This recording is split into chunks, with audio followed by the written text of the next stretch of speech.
DOJ? And is there any way that Trump could end up facing accountability? Look, I think the biggest mistake by far by this Justice Department, excuse me, was waiting to open an investigation into Trump and his inner circle in earnest for a year and a half to 2 years after they took office. And frankly, I think it was only after the January 6th committee sort of publicly embarrassed them with their hearings and their pretty excellent work that in the summer of 2022, they finally sort of picked things up. In terms of my concerns about whether or not this is resolvable in any way that would provide some accountability to Trump, I have to say I think this case is over. I think it's dead for good. He's now back in office, and he was elected through democratic means. So we have to take that very, very seriously. And I've heard some talk already from people saying, oh, maybe the case can be dismissed so it can be resuscitated after Trump leaves office. I think that's really wishful thinking. If he had to do it, if he ever thought it was a real problem, he would just issue a self-pardon. Yeah.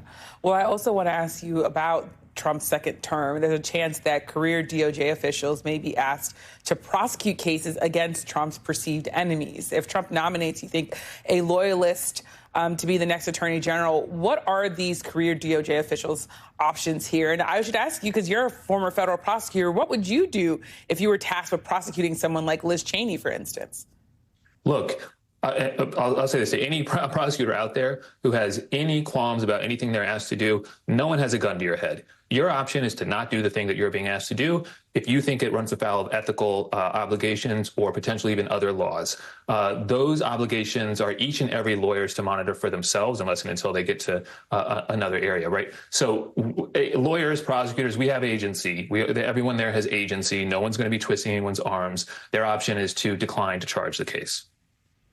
I also want to ask you, as you think about these enemies list, Special Counsel Jack Smith is likely near the top of that, according to a number of experts. How concerned do you think Jack Smith should be when it comes to being targeted? I think the concern I foresee for him, quite honestly, is the congressional investigation or two that is likely to ramp up. We saw the first inkling of that with the letter from Jim Jordan to the Justice Department telling him to save all the communications. Those can be very time consuming. And as we saw from the first term, you may remember the Lisa Page and Peter Strzok text messages. Some of these investigations can turn up some very strange but yet embarrassing ancillary information that can be exploited politically. In terms of potential criminal liability for Smith, I think that is extremely low, which is not to say that Trump or his attorney general may not want that to happen, may not even eventually succeed in getting a grand jury to return an indictment against him. But you have to remember, Jack Smith is in the D.C. area, working in D.C. That case would need to be brought before a grand jury in D.C. and tried before a jury in D.C. with D.C. judges. I find it very hard to believe, practically inconceivable, that a D.C. jury would convict Jack Smith on transparently bogus charges.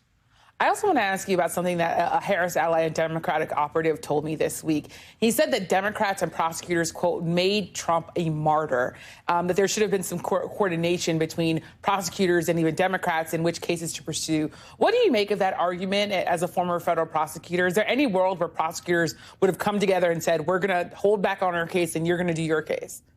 Oh, yes. Yes, actually. This is a very good point. So not so much, okay, we all have, a situation where a federal prosecutor has something and state prosecutors have things and they all meet in a conference room and figure out, okay, who's going to pursue what? What should have happened, and I've written about this before, is at the start of the Biden administration, Merrick Garland and the Justice Department sort of indicated what they were going to be investigating. They should have consulted with the DA's office in New York and the DA's office in Fulton County. My suspicion, it's not something I can confirm, but my suspicion is, had the DOJ done that, neither of the DAs would have gone forward with their cases because the DOJ would have effectively preempted them.